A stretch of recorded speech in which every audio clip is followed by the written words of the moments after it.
Our next speaker is past president, area director, Toastmaster Allex McGriff. Allex had to make a lot of smart decisions growing up due to the amount of peer pressure of environment to do the wrong thing instead of the right thing. With his speech entitled, If it is wrong, I don't belong, if it is right, I just might. Please welcome Toastmaster Allex McGriff.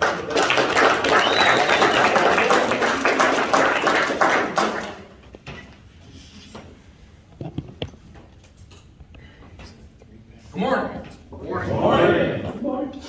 For those who don't know me, I'm everybody knows.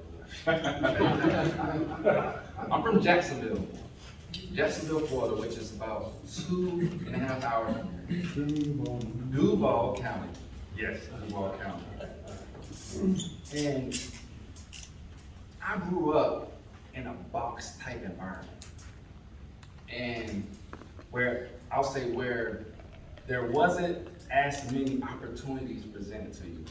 The type of opportunities that was presented was you work in a warehouse, a car, even Dead Sea Publix, or a Walmart warehouse, or you work at Kmart,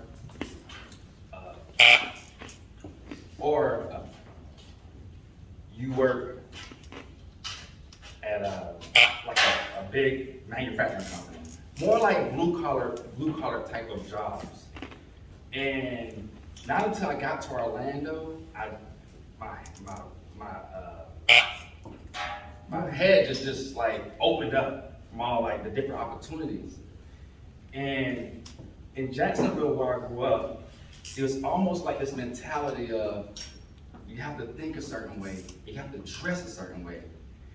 And I don't know if you guys remember the early 2000s, like when the baggy clothes was in, especially with the whole rap video culture and stuff.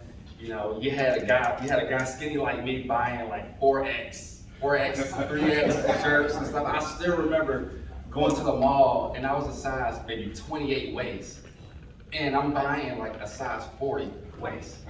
I mean, I like to eat, but the food apparently didn't go to my hips. How many of you guys ever heard of the old saying, you are a product of your environment? And I believe that to a certain extent. Now, growing up, there was a lot of peer pressure. And I always had my own mind and thought different.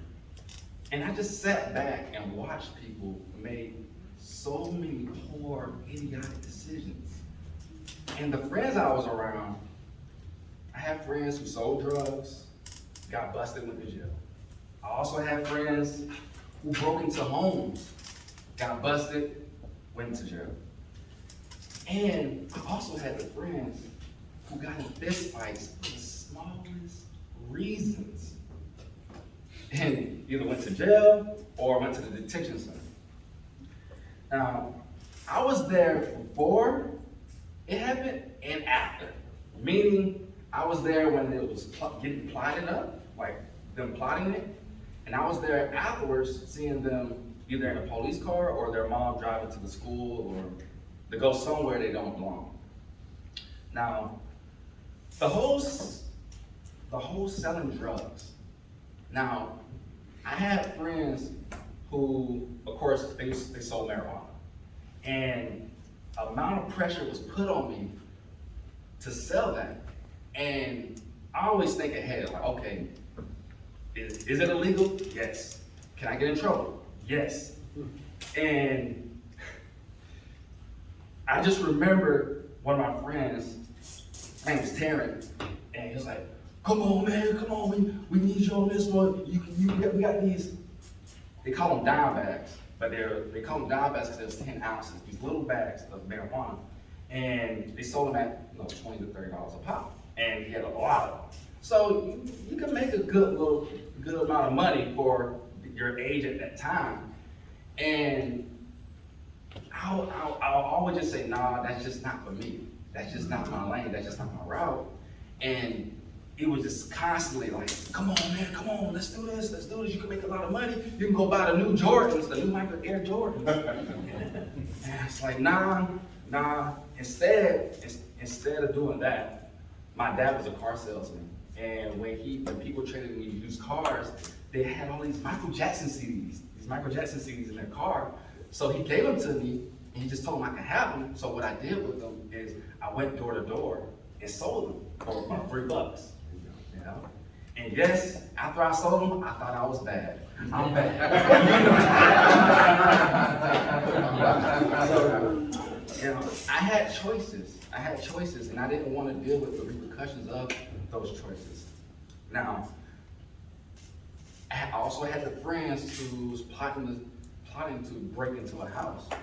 And my first thought is that the house is nice, of course. They may have a dog. Somebody may get hurt because people nowadays carry guns.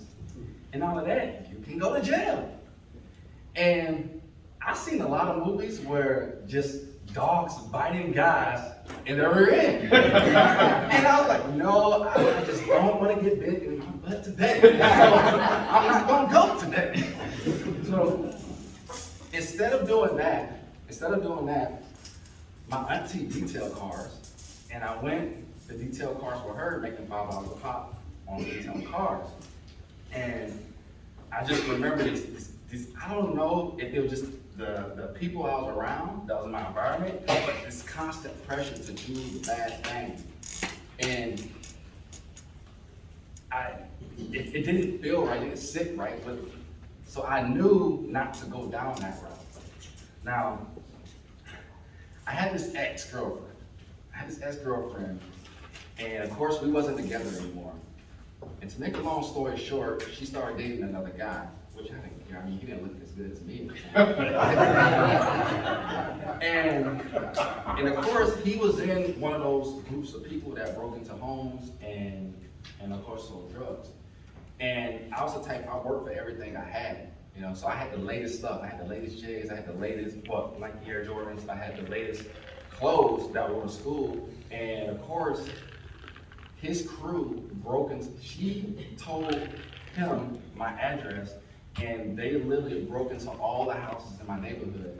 And they stole all my Jordans, all my Nike Air Jordans, all my clothes. I mean, they didn't steal my dirty underwear, but they stole all that stuff. And the friends I was hanging around, they knew about it, and they knew who he was, and they was willing to go and, shoot him. And I had to make that decision to tell him no. And good thing I didn't buy into all the peer pressure. So thank you.